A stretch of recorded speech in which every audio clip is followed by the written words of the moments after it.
Itatiaia Bastidores. 8h05 em Belo Horizonte, começando o Bastidores pela Rádio de Minas. Cadu Doné, boa noite. Boa noite, João. Um abraço aos queridos ouvintes. Tinga, que prazer recebê-lo aqui no Bastidores, aqui na Itatiaia. Seja bem-vindo, boa noite. Boa noite, João. Obrigado, boa noite a todos. Boa noite aos ouvintes. Alegria minha de poder voltar em Belo Horizonte, um lugar onde sempre que eu ponho os pés aqui, sempre melhoro, conheço mais pessoas, saio mais feliz, aprendo mais. Então, voltar a Belo Horizonte sempre me traz boas memórias, boas lembranças. E que bons ventos trazem o Tinga BH? Eu venho para participar amanhã do evento, né? O Troca de Experiência, o primeiro do ano, que vai ser na Associação Médica de Minas Gerais, na João Pinheiro, né? Às 3h da tarde. E eu amanhã sou palestrante lá, uma palestra que eu tenho desenvolvido já nesse ano, que é a gestão além da planilha. E é a primeira da temporada e graças a Deus já tenho a agenda aí, pelo menos até o meio do ano, bem compromissada já. Como gosta de dizer a rapaziada nova, dá um spoiler aí da palestra, um pouquinho sobre o que você fala, conta um pouquinho pra gente. Na verdade eu falo sobre como, né, um menino da Restinga, né, do bairro mais pobre do Rio Grande do Sul, sem a formação conseguir, né, através da gestão, através do caráter, através do trabalho, galgar lugares que eu nunca imaginei, né? Tanto dentro do futebol e depois no ramo dos negócios. Como conseguir gerenciar a minha carreira, como eu consegui sozinho, né? Aos 19 anos estar no Japão e depois Portugal, Alemanha. E assim construir uma carreira, construir uma família e entrar em negócios que nunca imaginei entrar e estar bem sucedido, poder me aposentar de uma maneira honrosa, além dos títulos, mas sim com a condição de poder parar, escolher a hora de trabalhar, de poder me formar, de estudar, de fazer, completar tudo aquilo que de repente não consegui dentro da carreira, depois de parar, conseguir cursar e fazer algumas coisas. Você mexe com o que fora o futebol? No que o Tinga investiu aquilo que ele conquistou? Eu tenho uma agência de turismo, né? A Zibentour. A Zib é o número 7 em alemão, então como sempre joguei com a 7, eu gosto muito desse número. Uma agência em Porto Alegre que hoje, só no futebol brasileiro, a gente trabalha com mais de 70 jogadores. A gente cuida da viagem da galera toda do Campeonato Brasileiro. Aí. Não os clubes, os jogadores, né? Famílias dos jogadores. Hoje eu sou sócio... Porque quando o cara, por exemplo, vamos dar um exemplo, o Cruzeiro vai jogar contra o Flamengo, uma final de Copa do Brasil, como foi. Aí o jogador quer levar a esposa dele para assistir o jogo no Rio, às vezes quer levar o filho, pai, mãe, e além disso todo mundo tira férias, todo mundo vai visitar a família, então você se especializou nesse apoio turístico aos atletas. Na verdade até é mais a minha família, né? Eu pouco trabalho nisso porque eu sempre subdividi muito bem essas coisas. Mas o trabalho mais é até nas férias, né? As férias dos atletas, né? Isso é uma das coisas que foi uma brecha que eu vi que eu tinha essa dificuldade. Quando chegava a hora de viajar, não tinha uma organização correta. Então essa brecha, o que me faltou nas viagens quando eu jogava, eu entreguei, né, esse serviço. Hoje sou sócio do único parque na América Latina de neve, que é o Snowland, né? Lá em Gramado, né? Sou sócio. Você é sócio lá, cara? Aquilo ali é um sucesso, né?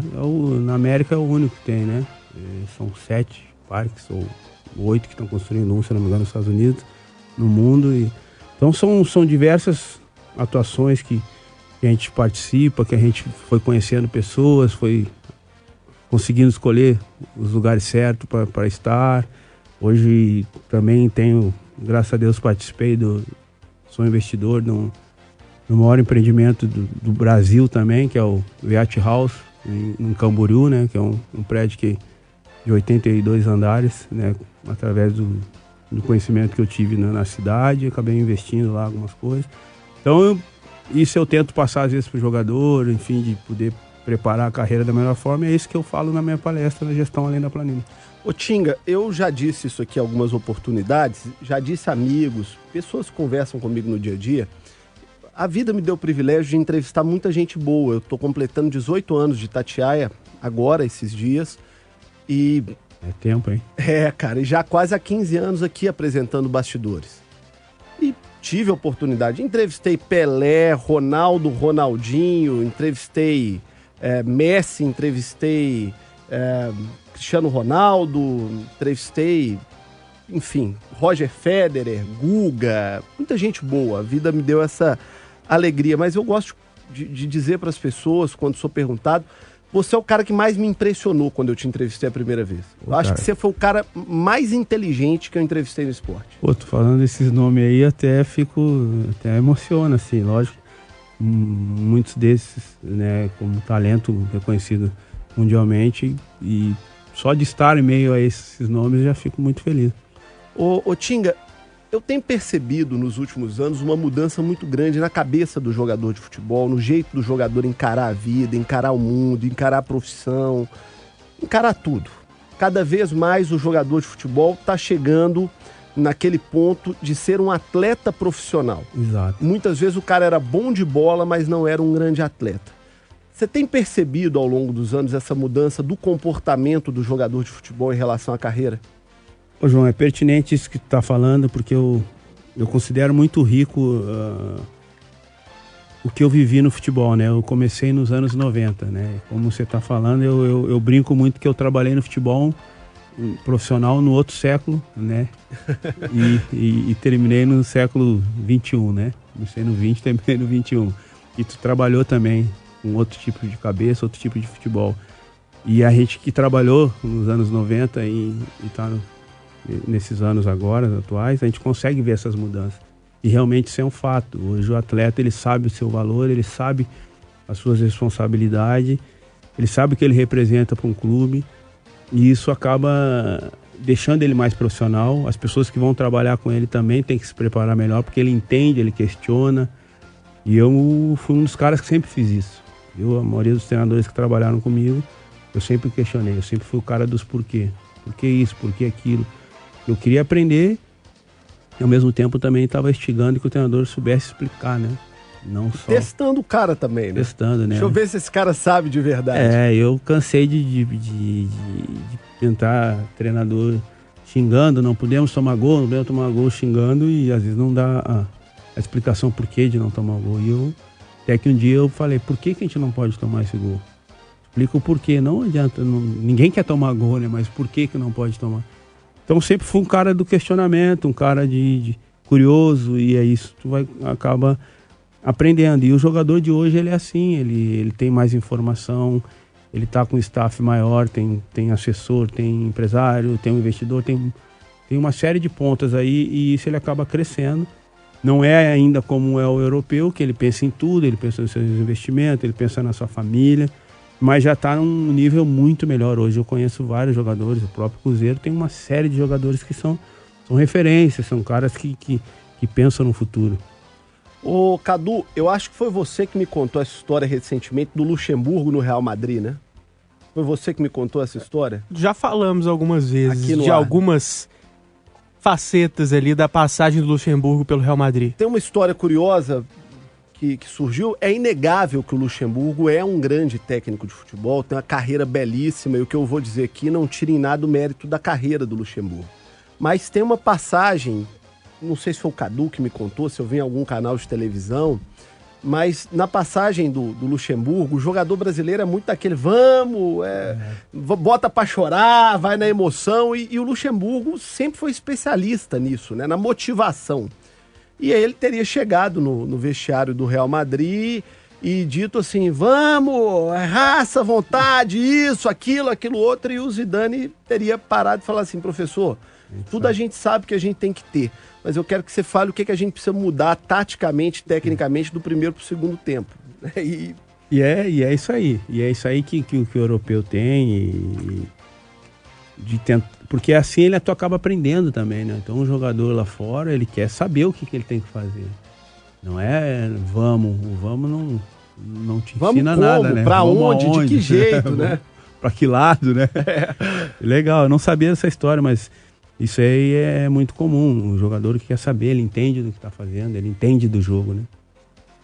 Ô João, o Tinga vai dar uma palestra aqui amanhã, já falei em outra oportunidade, tem no YouTube algumas palestras do Tinga, e entre elas tem uma palestra no TED, né? Um TED com o Tinga. Para quem não sabe, o TED X, TEDx, cada um fala de um jeito, mas reúne grandes intelectuais, cientistas, pensadores, pessoas da cultura, de todas as áreas.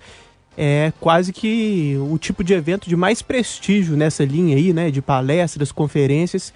E o Tinga já teve a oportunidade, já recebeu o convite, claro, muito merecido, para ser um palestrante do TED. Então a galera que vai acompanhar amanhã não está acompanhando qualquer palestra não é pouca coisa não. E a pergunta, Tinga, assim como o João, já falei aqui várias vezes do seu nível intelectual, como você é inteligente, você comentou no início do programa que um dos temas da palestra é esse processo de formação, mesmo não tendo tantas oportunidades acadêmicas assim, tendo dificuldades de estudar em ótimas escolas, você conseguiu ter muito sucesso na vida também no campo intelectual, não só dentro de campo. Eu queria pegar o gancho disso e te perguntar sobre o que se diz hoje da formação dos treinadores. Você acha que esses cursos são fundamentais, que é possível o cara ser treinador só pela experiência, só por ser ex-jogador, ou o contrário, é possível virar um grande técnico só pelo lado acadêmico, sem ter sido ex-jogador? O que você acha desse debate que está sendo tão comum no futebol brasileiro? É verdade, tem esse questionamento sempre, né? Eu acho que tu pode ganhar e perder de todas as formas, né? E como no futebol brasileiro que se avalia se foi campeão ou não, fica difícil você saber se realmente o que predomina é conhecimento tático ou motivador, enfim.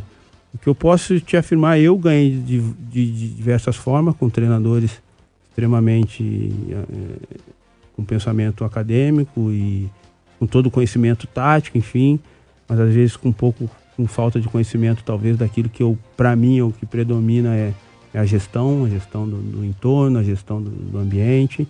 E também ganhei com treinadores que só fazem a gestão. Só conhece a cabeça do jogador, enfim, que dá um abraço na hora que precisa. E também já perdi com os dois, né? Eu acho que se completar sempre é o objetivo de todos.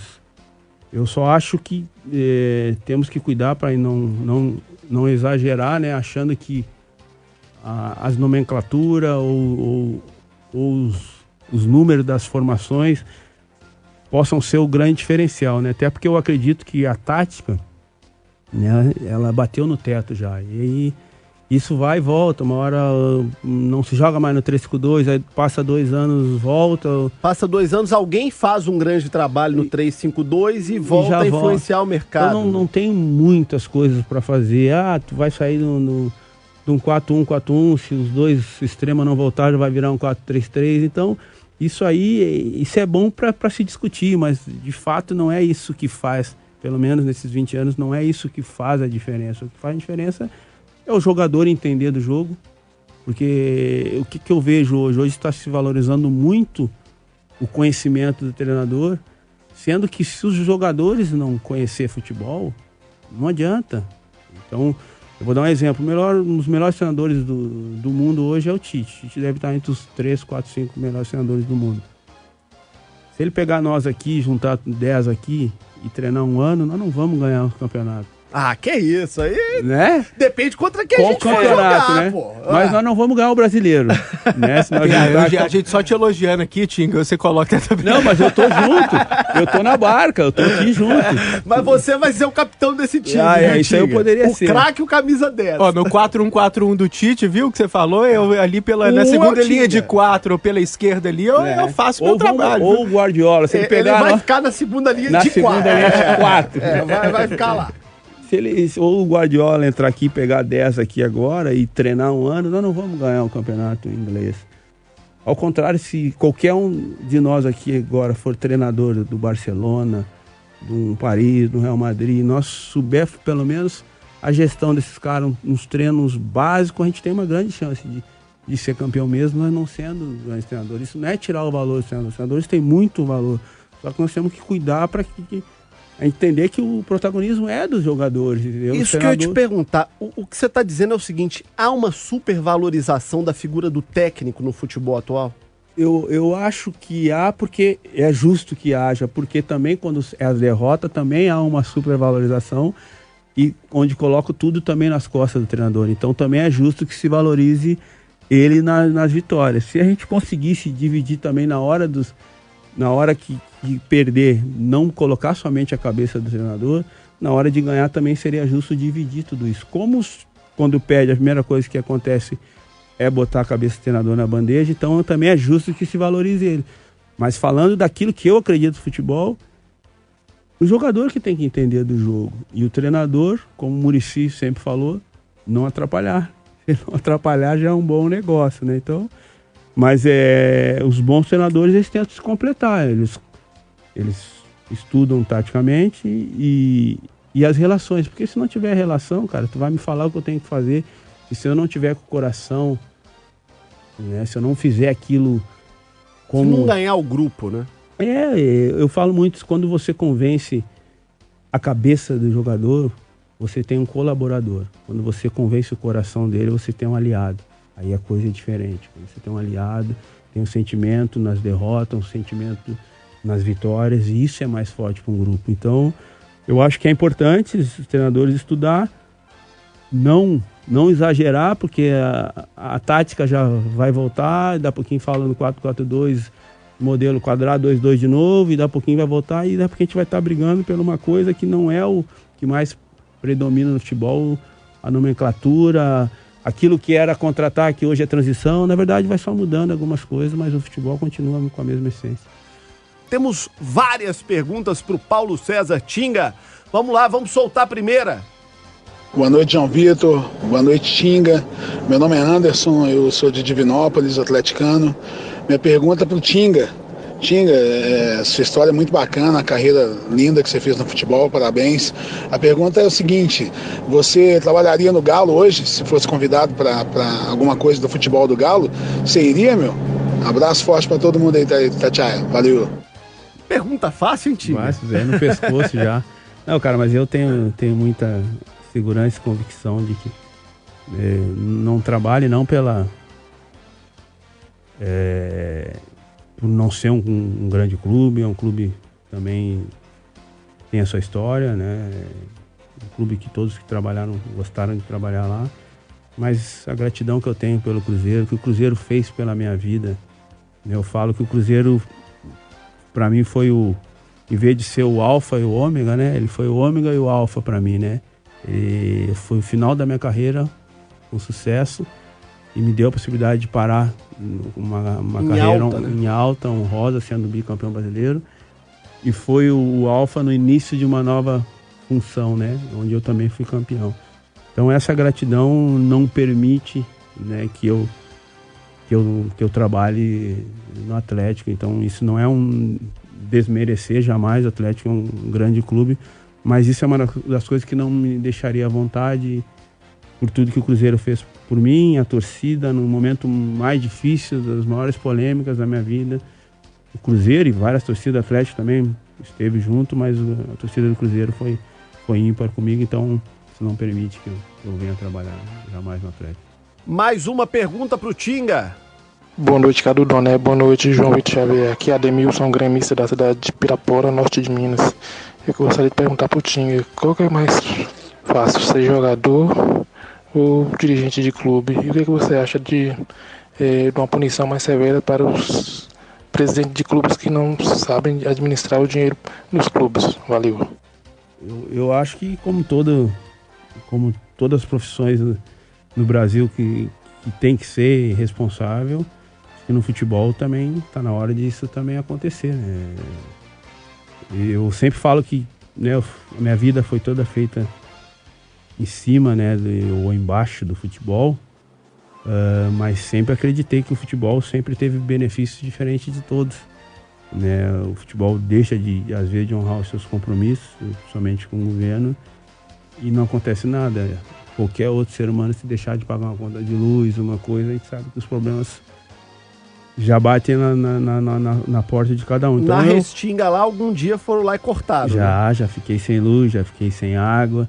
E no futebol essas coisas não acontecem. Então eu acho que tem que responsabilizar, sim, cada um dentro da sua área ser responsável. E o outro ponto da pergunta, o que é mais fácil, ser jogador ou ser dirigente? Ser jogador é mais fácil, bem mais fácil. Porque pra quem nasceu com esse talento que você nasceu. Mas o tipo de pressão é uma pressão diferente, né? Uma pressão... Quando você está dirigindo, você nunca tá em paz, assim, né? Você tá sempre resolvendo algum pepino ou esperando que vai acontecer algum pepino. Ou esperando o próximo que vai surgir. Mais uma pergunta pro Tinga. Boa noite, equipe da Itatiaia. Gostaria de perguntar ao Tinga como é uma pessoa já, né, vivida no futebol e já jogou em vários grandes clubes do Brasil. Tinga, o que você acha do Cruzeiro como um clube no geral? É isso aí. Um abraço, gente. Boa noite. E aí eu emendo a pergunta dele, o que você acha do time que o Cruzeiro fez para esse ano, que é a base do time que você deixou como dirigente do ano passado, que foi reforçado. Onde você acha que esse time pode chegar? Cara, primeiro falando do Cruzeiro, o Cruzeiro é um clube gigante, uma estrutura enorme. Todo mundo sabe que eu sou colorado, mas no Brasil o Cruzeiro foi o melhor clube que eu trabalhei. Em termos de organização, em termos de ambiente, a pressão, uma pressão um pouco menor que no Sul, né? Então o Cruzeiro é um clube sensacional, um clube que tem uma baixa estrutura. Então, para mim, o melhor clube que trabalhei no Brasil. Em relação ao time do Cruzeiro, o time do Cruzeiro tá mais forte do que o nosso do ano passado. Né, isso não garante aquilo que tem valor no Brasil, que é ser campeão, mas o Cruzeiro pode chegar muito longe com esse time. E as contratações que fizeram são todos jogadores também com o perfil do Cruzeiro, são jogadores com vitórias, com currículo de vencedores. Então o Cruzeiro acabou ficando mais forte, isso é bom, mostra que o Cruzeiro não é aquele clube que ganha e se acomoda. Então gente de fora mesmo, não estando trabalhando, a gente torce muito, tem muitos amigos, muitos jogadores. O Cruzeiro tem chance de alcançar aquilo que todas as equipes querem no Brasil, que é ganhar a Libertadores. E acho que o Cruzeiro, de todos que estão na Libertadores, o Cruzeiro é o mais forte, é o que arranca melhor.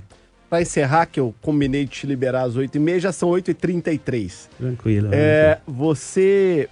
Quando saiu do Cruzeiro, muito se falava que você iria para o Inter de Porto Alegre, que você seria dirigente no Inter, e acabou não indo. O que aconteceu? Por que você desistiu de ir? Por que você não quis assumir essa função no Inter? Pô, João, ótima pergunta, né? Na verdade, eu nunca acertei nada com o Inter, eu nunca acertei nada com ninguém. Eu tinha a convicção de que eu não ia trabalhar esse ano. Eu precisava terminar meus estudos e outras coisas que eu comecei e não consegui terminar, outros cursos. Então tinha na minha mente que não ia trabalhar. Mas infelizmente no Brasil, quando você... o futebol é um nicho que todo mundo quer trabalhar no futebol. Então quando você não quer trabalhar no futebol, as pessoas sempre acham que tem... Ou você está indo para um outro lugar, ou você está indo ganhar mais em outro clube. As pessoas não conseguem acreditar muito que você não quer trabalhar somente no lugar, por princípios, por objetivos, por projeto de vida. Eu tinha uns sonhos de acabar meus estudos e vou acabar agora. Então... Tá formando em quê? Eu vou terminar... Falta eu terminar o 3º ano para mim fazer psicologia, eu quero fazer, né? Bacana. Aí eu começo a fazer no meio do ano. Então tinha que terminar esse último semestre. E as pessoas sempre achando que eu estava saindo daqui para ir para outro clube. Então... as pessoas entenderem que você pode não trabalhar no futebol e ter outros objetivos. Para mim o futebol não foi a minha vida. Eu espero um dia voltar a trabalhar no futebol, mas tem coisas boas para fazer, tem pessoas, tem outras profissões que também tem o mesmo valor, até mais valor, profissões que ajudam diretamente famílias, enfim. Então a gente tem uma cultura no Brasil que se você não está no futebol, que se você não é ator, se você não é músico, é como se você não fosse um cara feliz, como se não fosse um protagonista. Na verdade, em todas as profissões, você é o protagonista da tua vida. Então, e nunca teve nada, eu não acertei nada. As pessoas sabem lá no Sul, no dia que eu quiser trabalhar no Inter, eu levantar o dedo, eu trabalho. Isso não é como arrogância, isso é por tudo que eu construí dentro das relações onde passei. Eu não tinha nada, eu defini que não ia trabalhar e estou aqui sem trabalhar. Então, eu sei que no futebol as pessoas não conseguem acreditar nisso. Se está saindo é porque está indo para outro lugar, mas não é. Eu estou aqui para terminar meus projetos. Essa palestra que eu estou fazendo aqui também está dentro das minhas ideias desse ano, de poder contribuir, de poder passar o legado que a vida me deu, né? Porque, na verdade, a gente não tem nada, né? O conhecimento, ele é externo. A gente nasce sem nada, a gente nasce até sem saber andar, sem saber comer. E tudo foi nos ensinado, tudo foi trazido para nós. Então, aquilo que eu vivi, as pessoas que me ensinaram, eu quero dividir também. Então, esse é o meu projeto. Não tenho clube, não tenho nada. Esse ano não vou trabalhar. Pode vir Barcelona, de Guayaquil, qualquer lugar que eu não vou. Então, é um projeto que eu tenho esse ano, finalizar minhas coisas, terminar minha vida. E aí, o ano que vem, 2019, a gente começa a pensar o que vai fazer. Prazer enorme rever o Tinga, ouvir você e aprender um pouquinho mais com você. Muito obrigado pela visita, pela entrevista. Sucesso nesse ano sabático e que volte ainda melhor no ano que vem. Obrigado, cara. Satisfação. Um abraço a todo mundo de Belo Horizonte, Minas Gerais, cruzeirenses. Primeiro os cruzeirenses, depois atleticanos, americanos, italianos, vilanovenses. Maravilha. Obrigado, Tinga. São 8h37 em Belo Horizonte.